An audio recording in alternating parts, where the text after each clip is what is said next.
Statement. My memory core has suffered some damage. Statement. Yet somehow, a gap in my circuits makes me feel as if I should remember you. Statement. This is all the more important since during my routine inspection of all potential escape routes from this vessel, I made an interesting discovery. Observation. The navicomputer is voice-locked. As a consequence, you are now responsible for course corrections and astrogation. Statement. That is indeed a great burden. It also raises many questions. Query. Why would someone lock the navicomputer? Answer. Presumably to hide where one has been. Statement. I believe you've been somewhere. Somewhere you wish to keep hidden.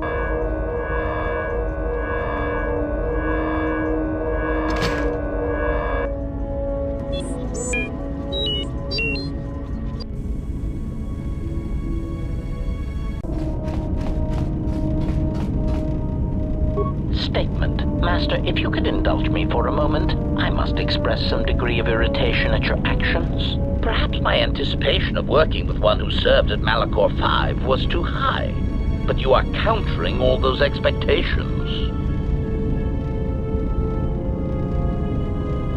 Statement. Well, all your behavior up to this point suggests either strong atonement or confirmation that the atrocities attributed to you during the war were in fact accidents.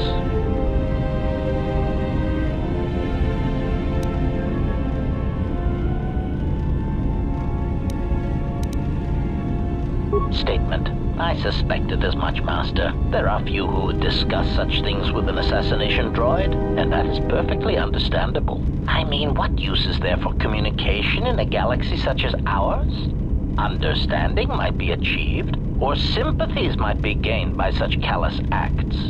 You are right to remain silent about your past. I have seen the damage that repressing such things brings, and it is far preferable to share such traumas. Answer. Why, no, Master. I have no intention of attacking you or enacting assassination protocols. Answer. Why? Because your actions then and now are related, and I feel I need some context. I confess to being somewhat needy that way. Statement. Sometimes, Master, it is difficult for meatbags to step back and gain some perspective on death and its importance in their insignificant lives. Explanation. You see, Master, assassination is such a versatile tool. I have seen the removal of a single target have far-reaching consequences for a nation, world, even a galaxy. The repercussions of even the smallest lives, whether dead or alive, can have profound implications on history. But surely you realize this. Statement. Why your own life, Master? Your single life changed the face of the galaxy, of history itself. Malachor 5 was an impressive act of destruction, but its impact on the lives of others in the galaxy was far more extreme. I mean, Master, you brought about the death of the Mandalorian race. I doubt they realize it yet, but you dealt them a blow from which they will never recover.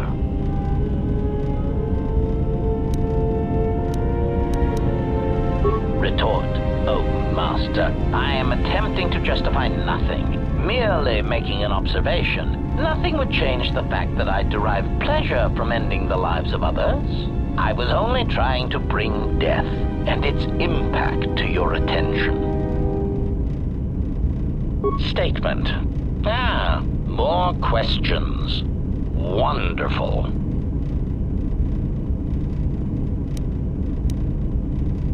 Query. Indeed, I was unaware that the navicomputer was locked. Statement. Yes, I heard it was voice printed. Most curious. Statement. I suppose so, Master, but I would need to know who voice locked it, and regrettably, I do not have that knowledge. It seems to me that we will have to accept the T3's astrogation abilities for the time being. It is a very loyal and dependable droid for its class. Statement. Ah, more questions. Wonderful.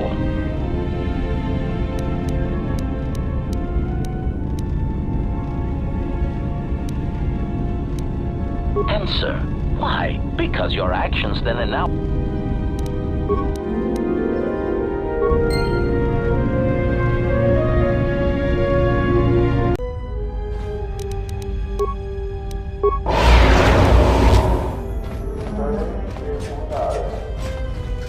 Diagnostic. For some reason, I cannot fire. Obvious statement. This was not anticipated. I am attempting to access my weapon systems, and I cannot. Alarmed embarrassment. If this gets back to the other units, we will be decommissioned.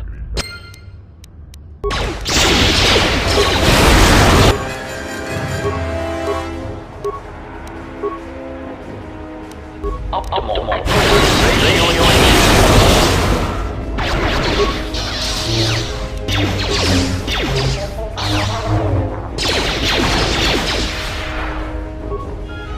Systems failing, Master.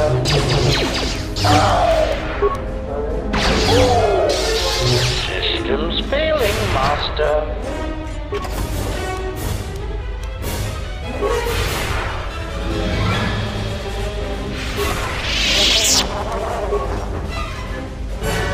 Query, is there someone that you need killed, Master? Statement.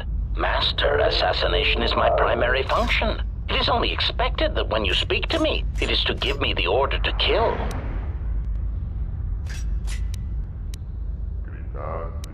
Statement.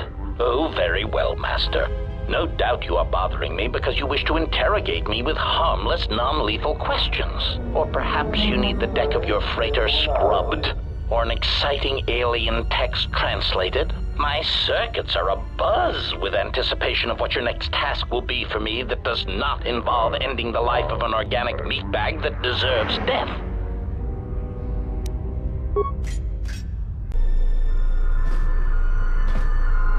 So you've returned.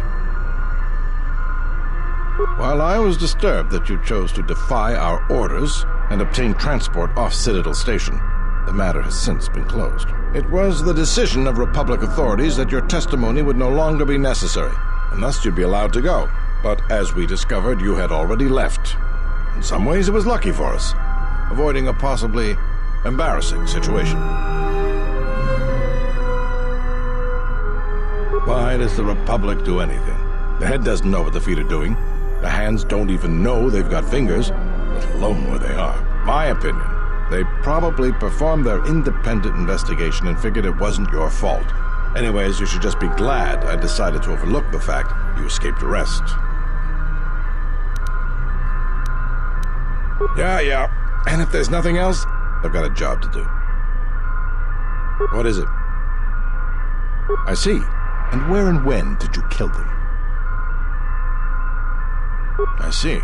Well, you certainly earned the bounty on those two dangerous criminals. Here it is. I think you'll find the amount more than adequate. The TSF once again thanks you for your cooperation.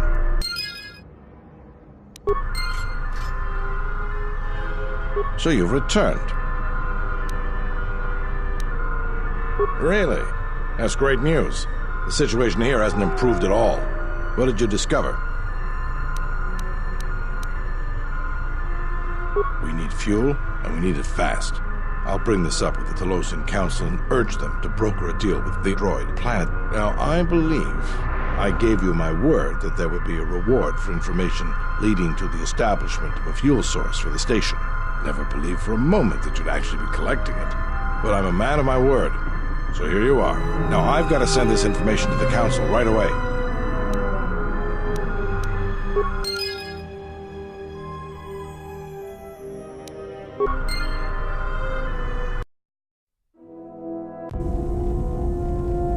I don't understand why you won't let me take a look.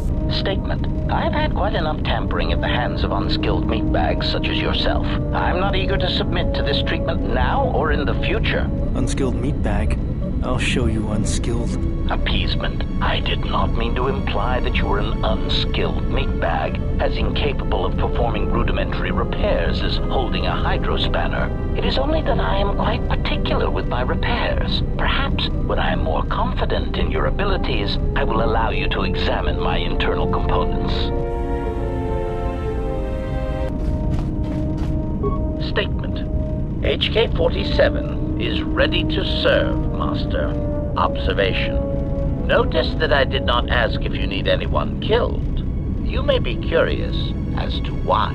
Answer. That is because you told me to stop asking if you needed anyone killed. So I have. From now on, I will simply say, I am ready to serve. Yes, ready to serve. In whatever way a common protocol or utility droid might serve. Seems that that is my lot in life, not to kill.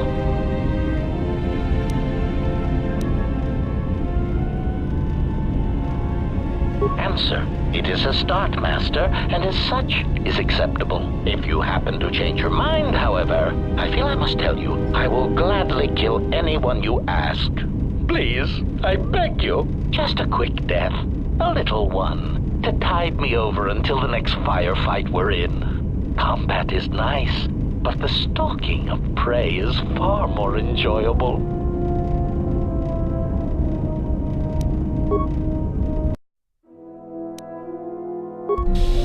Here we are, the Smuggler's Moon. It's the gaping maw of Nal Hutta, swallowing all the cargo and spaceport thugs the galaxy has to offer. Mandalorians, mercenaries, war veterans, and pilots from the Mandalorian Wars and the Jedi Civil War ended up on Nar Shaddaa, from all sides of the conflict. When the last war ended, there was no place left for them to go. Nar Shaddaa's a rough place and easy to get lost in. Or for someone to get lost. If you wanted to keep out of sight from the Sith for a while, you couldn't pick a better spot. It means glorious jewel in Huttese, but don't let that fool you. It's the central breeding grounds of the Hutts. Nar Shaddaa orbits it. Nal Hutta's as slimy as the Hutts. Lots of swamp and bloated gas. It's where those slugs reach out and grab chunks of the galaxy. Trust me, we're not going to go anywhere near the place unless we want to be washing the stink out of our clothes for the next few years. That bad? I didn't think anything could compel you to bathe. You spend all day thinking up that joke? Maybe you and Bayodur should start a circus. I fail to understand the reference, though I doubt your explanation will prove worthwhile. Anyone flying the star lanes has docked on Nar Shaddaa at least once. I wouldn't want to live there, and I doubt anyone does by choice. Not everyone who came to Nar Shaddaa were soldiers. A lot of worlds were destroyed by the Mandalorians and the Jedi. Left a lot of people wandering the galaxy.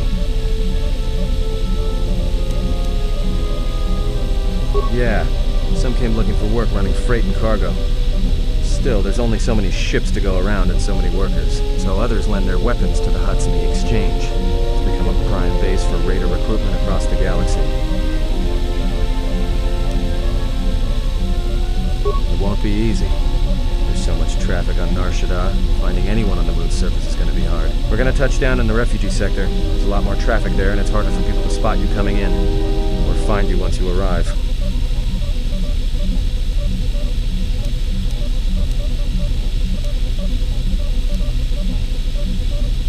Shouldn't be too hard. There's so much traffic on Nar Shaddaa, finding anyone on the moon's surface is going to be hard. We're going to touch down in the refugee sector. There's a lot more traffic there, and it's harder for people to spot you coming in, or find you once you arrive. Not everyone who came to Nar Shaddaa were sold. I've plotted a course for the refugee sector, and we should touch down within the hour. Once we're down, we should finally be able to breathe easy.